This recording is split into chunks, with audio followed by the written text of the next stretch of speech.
que a TV Canção Nova, a Rádio Canção Nova, a internet, todas as casas de evangelização da Canção Nova são sustentadas com a sua doação. E todo mundo sabe que televisão é algo caríssimo para ser mantido, ok? Então nós confiamos na tua generosidade, na tua colaboração. Seja um sócio comprometido. O que quer dizer sócio comprometido? É aquele que é fiel. Todo mês ele contribui, ok? Para que a Canção Nova possa cada vez mais criar aí programas novos, programas que possam edificar a sua fé, ok?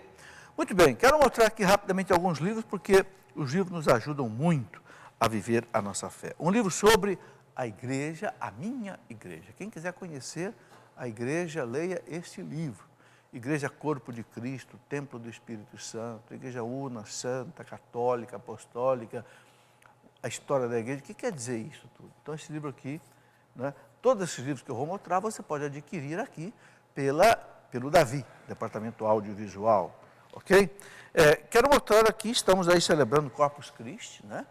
Nós temos aí o livro sobre a Sagrada Eucaristia, o segredo da Sagrada Eucaristia. Esse livro, eu fiz uma compilação, um resumo de 5 livros de um grande santo que amava muito a Eucaristia, chamado São Pedro Julião Eymar. Escreveu um tratado, 5 livros, eu fiz um resumo, e esse livro aqui é uma síntese dos ensinamentos desse grande santo da igreja, ok? A Mulher do Apocalipse sobre Nossa Senhora. Muitas pessoas têm dúvidas sobre os dogmas. Aqui nesse livro eu explico tudo direitinho à luz daquilo que o magistério da igreja ensina. Os dogmas do Nossa Senhora, a maternidade divina, né? a Imaculada Conceição, a virgindade perpétua, a assunção ao céu, medianeira das graças. Então aqui a gente vê todas essas explicações. Bom, vida sexual no casamento, para os casais, para os noivos, até para os namorados. Como é que o casal pode viver a vida sexual? O que é legítimo ou não? Eu quero lembrar que esse livro é um livro delicado, não é? Um assunto delicado, então eu pedi ao nosso bispo que lesse, e o nosso bispo deu aqui o imprimatur. O imprimatur quer dizer autorização para a publicação, entende? Para que eu ficasse bem de consciência tranquila com o que eu escrevo aqui, vida sexual, né? Então, o nosso bispo deu essa indicação. Também para os jovens, nós estamos fazendo aí, neste final de semana, um acampamento, ou melhor, um aprofundamento para os namorados, para os noivos, um livro que fala muito para os jovens, o brilho da castidade, a beleza do brilho da castidade. Para você ter ideia da beleza da castidade, eu mandei colocar aqui na capa desse livro a foto de 3 netinhas minhas, são 3 netas, né? Aqui você vê a Isabela, você vê a Carolina e você vê aqui a Maria Rita. Porque tem um autor, aliás, um santo, que diz assim, você quer conhecer o brilho da castidade? Então, olhe nos olhos de uma criança. Você vai ver a beleza do brilho da castidade. Está aí. É um desafio para o jovem. Ver a castidade, ver a virgindade, chegar ao casamento, né? Como Deus quer, sem pecar contra a castidade. Muito bem, gente, vamos... e tem muitos outros livros que você pode conhecer pelo site da editora Cleofas, cleofas.com.br, onde também está disponível aquelas 2 coleções que eu falei, não é, no começo do programa. Uma coleção que é um curso bíblico e uma coleção que é um curso sobre o catecismo da igreja. Sobre o catecismo, são 40 horas de gravação em 11 CDs. E o curso bíblico são mais de 100 horas de gravação. Eu gastei 3 anos para gravar isso, explicando cada livro da Bíblia. Por que nós fizemos isso? Porque o cristão que conhecer bem o catecismo, toda a doutrina católica, e conhecer bem a Bíblia, a Sagrada Escritura, é um cristão que conhece a fé católica com profundidade e não será enganado por ninguém. Ok? Muito bem. Tudo isso está dentro daquilo que o nosso querido Papa Bento XVI pede nesse ano da fé, que vai começar, né, no dia 7 de outubro. Né, o Papa pede que a gente trabalhe para tirar o povo católico da ignorância religiosa. Expressão usada pelo Papa. Nosso povo vive, infelizmente, numa ignorância religiosa. Vamos tirá-lo. É por isso que nós fazemos aqui esse programa, respondendo aqui essas perguntas e outras coisas mais. Vamos caminhando. Então aqui, eu quero só apenas mostrar o livro que eu falei no primeiro bloco, o livro sobre o purgatório. O purgatório, o que a igreja ensina. Muita gente pensa que a Bíblia não fala do purgatório, não é verdade. Aqui tem um capítulo inteiro sobre o purgatório, e que é o purgatório na Bíblia. Está aqui, página 33, né? Se a câmera puder mostrar aqui, olha, o purgatório na Bíblia. Você vai ver que a Bíblia está cheia de bases, cheia de fundamentação bíblica sobre o purgatório. É só saber entender, como a igreja, o magistério da igreja sabe compreender. Muito bem, primeira pergunta que vem de uma pessoa que pede para não ser identificada, então nós não identificamos a pessoa. Vou dizer apenas que ela é de Anápolis, em Goiás. Ela pergunta assim, ela diz que tem um filho de 28 anos e ele não fez a primeira comunhão. Ele não quer passar pelo processo de catequese normal. Ela quer saber qual processo seguir para que ele possa receber o corpo de Cristo, possa fazer a primeira comunhão. Então, a orientação que eu te dou é o seguinte, converse com o padre. Padre, dá para ele receber uma preparação especial? Aí é a chamada catequese do adulto. Então, de repente, uma pessoa pode ir à casa do seu filho, à sua casa, e dar catequese a ele, e prepará-lo para a primeira comunhão. Não deixe que ele fique sem a primeira comunhão por causa disso. Entende? A igreja hoje tem meios para resolver isso. Outra pergunta que vem de uma pessoa que também pede para não ser identificada. Por que Deus não destrói o diabo? Seria bom, não é? Mas sabe por que Deus não destrói o diabo? Porque Deus não destrói nada daquilo que Ele criou. Ele criou o diabo bom. Porque se Deus fosse destruir o diabo, porque o diabo pecou, se voltou contra Deus definitivamente, Deus também teria que destruir todos os homens que pecassem. Você já pensou quem que ia sobrar? Ia sobrar pouca gente. Não, Deus não faz isso. Deus respeita as criaturas que Ele criou boas. Veja, mas nenhuma criatura foi criada má. Porque Deus é perfeito, Deus não faz nada errado. Os anjos foram criados bons. A Bíblia, a doutrina da igreja, nos ensina que os anjos, por culpa própria, se tornaram maus. Por orgulho, arrogância, soberba, quiseram ser como Deus, né? Mas foram criados bons. Então Deus não os destrói, entende? E nem tira o poder deles. Por isso que o diabo tem poder, porque ele é um anjo. É por isso então que Jesus, no finalzinho da oração do Pai Nosso, Jesus manda a gente pedir ao Pai, livrai-nos do mal. Esse mal é mal com M maiúsculo, ou seja, é o demônio. Porque Deus não o destrói e não tira o poder dele, mas Deus nos protege, entendeu? Com a sua graça. Muito bem, outra pergunta de uma pessoa que também pede para não dizer o nome dela, não diremos, a pessoa de Santos, aqui em São Paulo, ela diz assim, a Igreja Católica dá a oportunidade de entrar com o processo de nulidade do casamento, é verdade. Depois que é dado a sentença pela Igreja, o cristão pode casar-se novamente sem peso na consciência? Pode. Fique absolutamente tranquilo. Aquele que entrou com o processo de declaração de nulidade do seu casamento no tribunal e teve a declaração aprovada na primeira e depois na segunda instância, são duas instâncias, você volta ao estado de solteiro. Ou seja, a igreja diz que o seu casamento não valeu, ou seja, você nunca foi casado. A igreja não está anulando o seu casamento, não. A igreja está dizendo a você que o seu casamento não aconteceu, você nunca foi casado, você sempre foi solteiro, então você pode casar. E como é que a gente tem certeza? A gente tem certeza porque Jesus disse para a igreja, veja lá, Mateus 18, 18. Jesus disse para os apóstolos, tudo que vocês ligarem na terra, eu ligo no céu.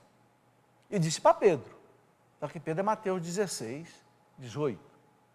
Tudo o que você, Pedro, Papa, ligar na terra, eu ligo no céu. Então, Jesus disse isso para o Papa em Mateus 16, 18. E depois, em Mateus 18, 18, 2 capítulos depois, você vai ver Jesus dizendo para os apóstolos junto com Pedro.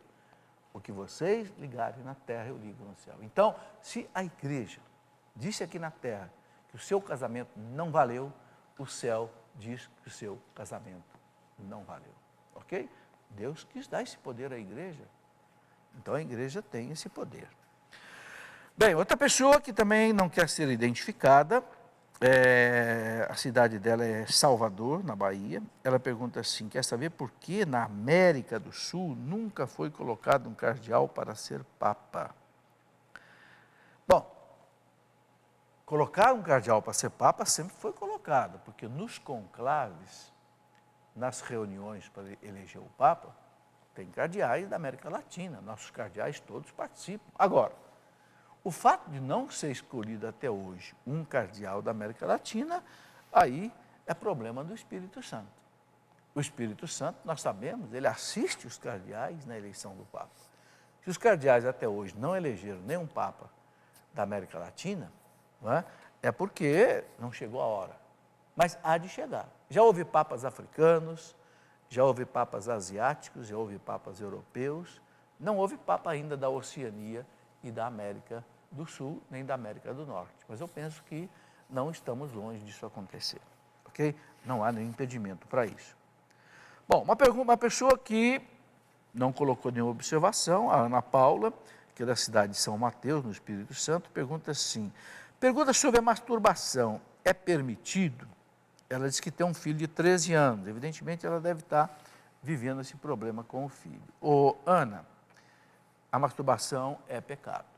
O Catecismo da Igreja Católica, eu quero ler aqui para você, no parágrafo 2356, também 2396, o Catecismo fala disso, e fala muito claro, muito claro. Eu quero ler aqui, para não pensar que eu estou colocando a minha palavra. O parágrafo 2352, 2352, diz assim, olha, na linha de uma tradição constante, tanto o magistério da igreja como o senso moral dos fiéis afirmaram sem hesitação, sem dúvida, que a masturbação é um ato intrínseca e gravemente desordenado. Olha, um ato intrínseca, quer dizer, na sua essência, e gravemente desordenado é um pecado.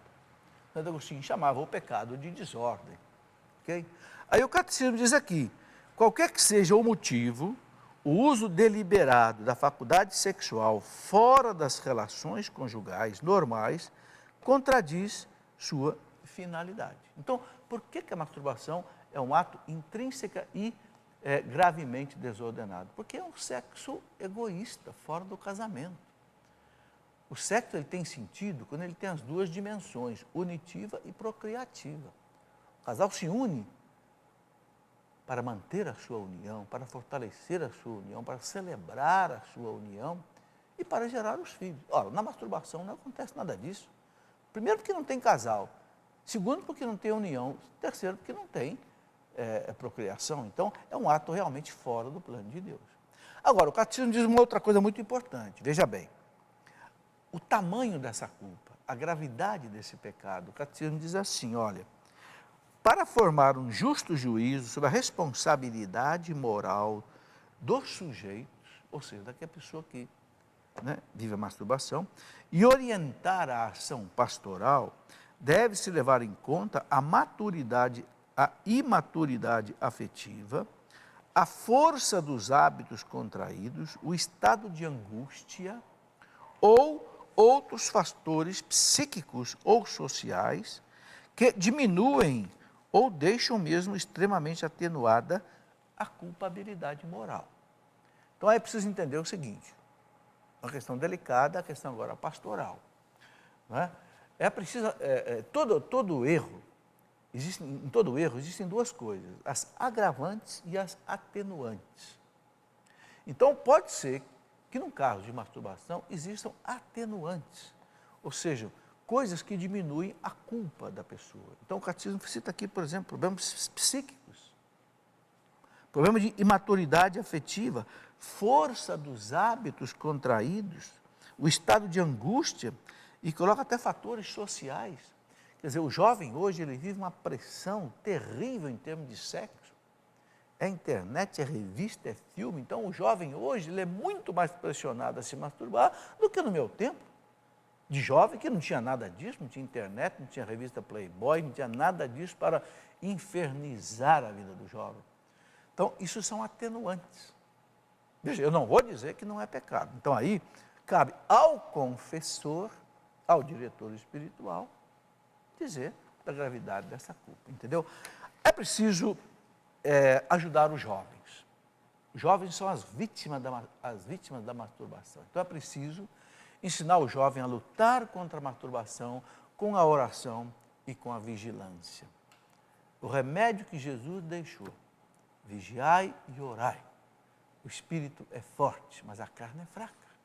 Se a carne é fraca, vamos vigiar, ou seja, vamos jogar fora tudo que é revista pornográfica, tudo que é filme pornográfico. Nunca abra um site pornográfico na internet, porque senão você vai se masturbar na frente do computador.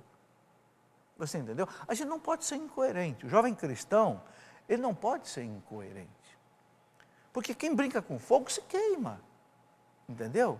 Então, assim, se você quer viver a castidade, você tem que fugir dessas coisas. É uma fuga heróica. Uma fuga que nós temos que aplaudir.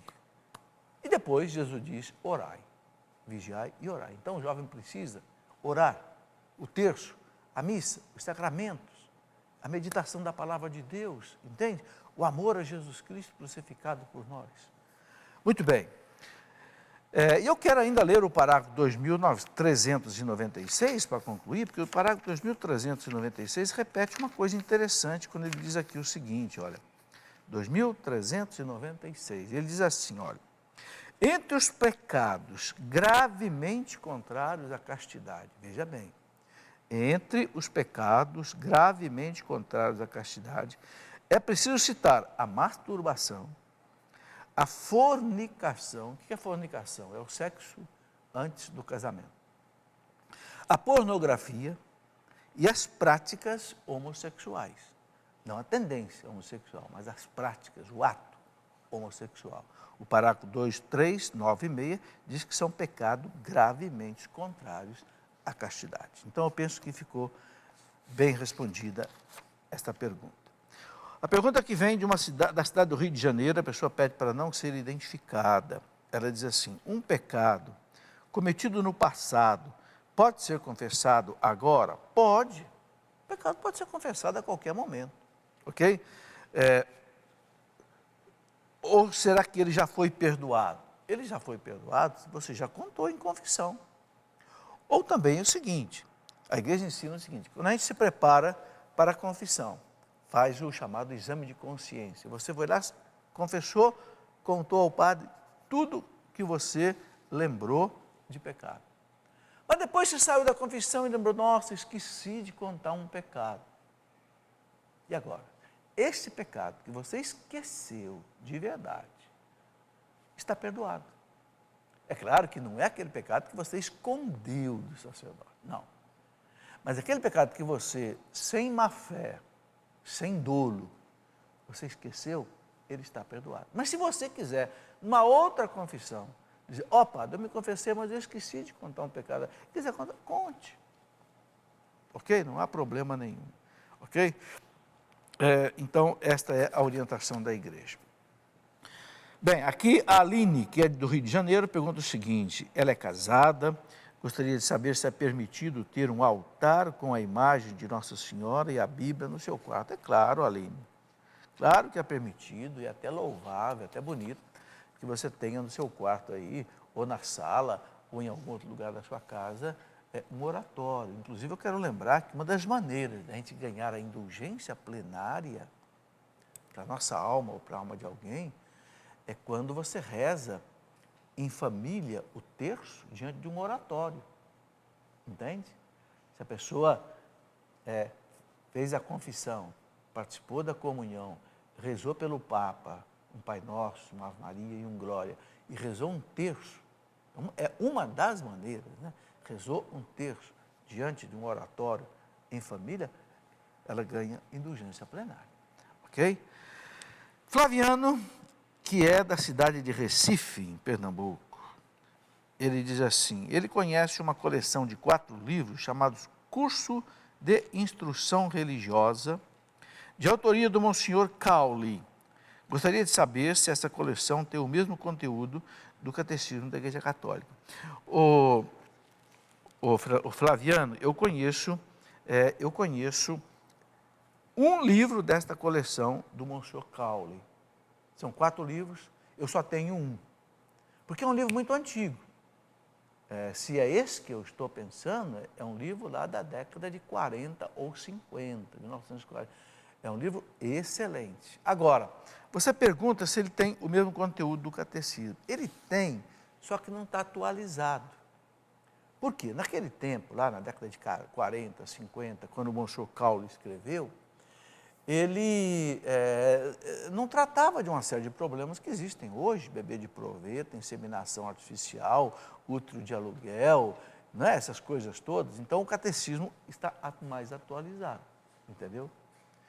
Eu até queria pedir a você, o Flaviano, se você puder me dizer onde eu posso adquirir essa coleção completa, que é muito antiga, eu não achei nem nos sebos, eu gostaria de saber porque eu tenho interesse de conhecer a coleção completa de Monsenhor Cowley, que é muito boa. Eu já usei, inclusive, o volume que eu tenho em algumas referências bibliográficas. Bom, Raimundo Nonato, que é do Rio Grande do Norte, ele pergunta assim, como é o nome de São José, Jacó ou Eli? Bom, não é, eu penso escrever aqui o nome de São José, mas deve ser o nome do pai de São José. Não é? O pai de São José. Ele pergunta, quem está certo, Lucas ou Mateus? O Raimundo, Jacó e Eli são a mesma pessoa. Entende? O que a igreja explica é que Lucas fala em Jacó, Mateus fala em Eli como o pai de São José. Não é? Mas a igreja diz que é a mesma pessoa que tinha esses 2 nomes. Eu, por exemplo, tenho 4 nomes, Felipe, Rinaldo, Queiroz e Aquino. De repente, um me chama de Felipe, outro me chama de Aquino, outro me chama de Queiroz. É a mesma pessoa. Muito bem. Uma pessoa que também não pede para não ser identificada, como a igreja vê a nudez em família? É imoral? Veja, gente, a igreja não quer saber dessa história de nudismo. Eu estou falando de nudismo nas praias. Não.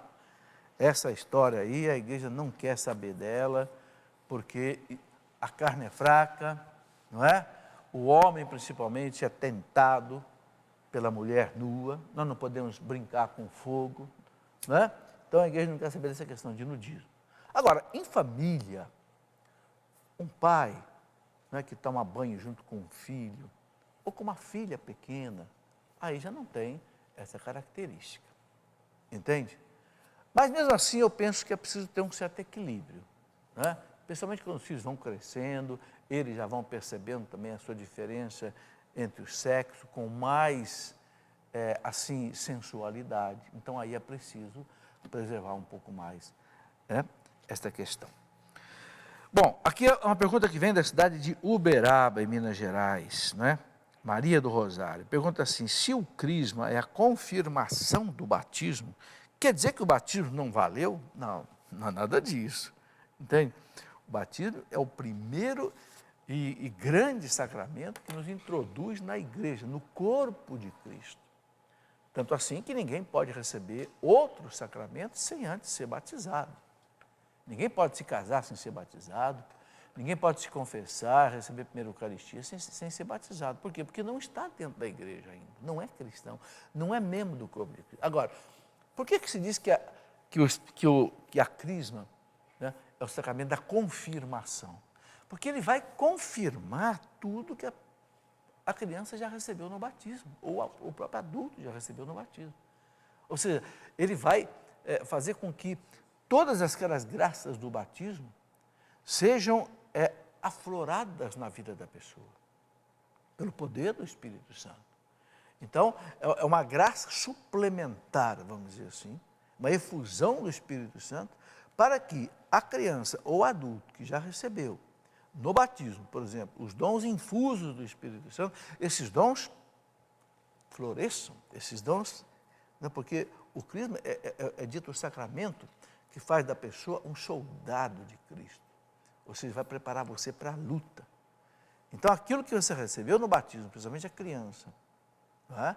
Ela então vai experimentar isso na sua fé, na sua vida, para viver nesse mundo difícil, cheio de pecado, de acordo com a vontade de Deus. Muito bem. Outra pergunta de uma pessoa que não é para ser identificada aqui ao vivo. Ela pergunta se é válido confessar diretamente com Deus. Acham que os padres são pecadores. Bom, os padres são pecadores mesmo. Até o Papa é pecador. Ninguém na igreja é considerado sem pecado. Mas graças a Deus que Jesus mandou a gente confessar com um pecador. Porque o difícil seria a gente confessar com um anjo. O anjo ia ficar horrorizado se eu dissesse para ele: eu menti, eu roubei, eu prostituí, eu abortei. O anjo ia ficar horrorizado, porque o anjo é puríssimo. O sacerdote não. O sacerdote já está careca de ouvir essas coisas, né? Dizem que o ouvido do padre é mais sujo do que uma latrina, de tanta coisa que o padre escuta, não é? Então, Jesus foi quem mandou confessar com o padre. Está lá no Evangelho de São João. Não tem como negar, não podemos arrancar essa página da Bíblia. João 20, 22. Jesus disse para os apóstolos na primeira aparição dele, depois de ressuscitado, veja, na primeira aparição. Jesus instituiu o sacramento da confissão. Disse para os apóstolos: a quem vocês perdoarem os pecados estarão perdoados. Ponto. A quem vocês não perdoarem os pecados não estarão perdoados. Ponto. Então, por que a gente tem que confessar com o sacerdote? Porque Jesus mandou. Não é porque o Papa quer, porque o bispo quer, porque o padre quer. Não seria. Olha, seria um alívio para os padres. Um alívio. Se os padres não precisassem confessar. Porque quantos padres ficam horas e horas no confessionário? Um sacrifício tremendo, gastando tempo. Mas Jesus mandou. Então Jesus mandou, acabou, não se discute. Entendeu? Você sai da confissão com o sacerdote com a certeza absoluta que você foi perdoado. Agora eu pergunto, quando você se confessa com Deus, você tem certeza absoluta, objetivamente falando, não subjetivamente falando, mas objetivamente falando, você tem certeza que você está perdoado? Bem, chegamos ao final do programa, já está na hora, tem muitas perguntas aqui ainda sem responder. Não se preocupe, que essas perguntas serão guardadas, elas vão voltar aqui para o programa que vem. Nós vamos, a semana que vem não haverá o programa, porque tem aqui o acampamento de Corpus Christi, mas no outro programa, na semana subsequente, nós voltaremos com essas perguntas aqui. Eu quero só completar, mostrando a você mais uma vez, duas coleções muito importantes que eu gravei. 11 CDs, um curso bíblico, em 11 CDs, explicando os 72 livros da Bíblia. E 11 CDs explicando também o Catecismo da Igreja Católica. O Catecismo da Igreja Católica, ok? 11 CDs também. Como é que você pode adquirir isso se você quiser? Somente pelo site www.cleofas.com.br ou então o telefone 12 31 52 65 66. As coleções são em número limitado, é por isso que nós estamos disponibilizando apenas através do site da editora Cleofas, ok? Fique com Deus, muito obrigado por você ter estado conosco até agora, voltaremos, se Deus quiser, no próximo programa.